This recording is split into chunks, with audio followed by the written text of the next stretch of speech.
ఏంటంటే గురువు గారు ప్రతి ఒక్కరికి కూడా అంటే దీనికి సంబంధించి కొన్ని డౌట్స్ ఉన్నాయి. చెప్పండి. సందేహాలు ఏంటంటే మనకి వరలక్ష్మి వ్రతం రోజున మనం ఎవరికి వాయినం ఇస్తాము, కానీ డబ్బులు పరంగా కూడా మనం ఎవరికి డబ్బులు ఇచ్చి పుచ్చుకోవడం అనేది జరగదు.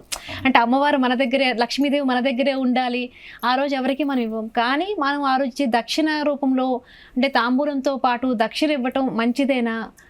చాలా మంచిదమ్మా. ఎందుకంటే తాంబూలం అనేది కూడా తమలపాకులు, చెక్కలు, అరటి పండ్లతో పాటు కనీసము ₹1 ఇవ్వాలి ఆ రోజు. ఇస్తేనే అయితే చాలామందికి ఒక మూఢత్వం ఏమిటంటే డబ్బిస్తే మళ్ళా వస్తుందో రాదో, లక్ష్మి మన ఇంట్లోంచి పోతుంది కదా అని చెప్పేసి అనుకుంటారు. అట్లా ఏమీ లేదు.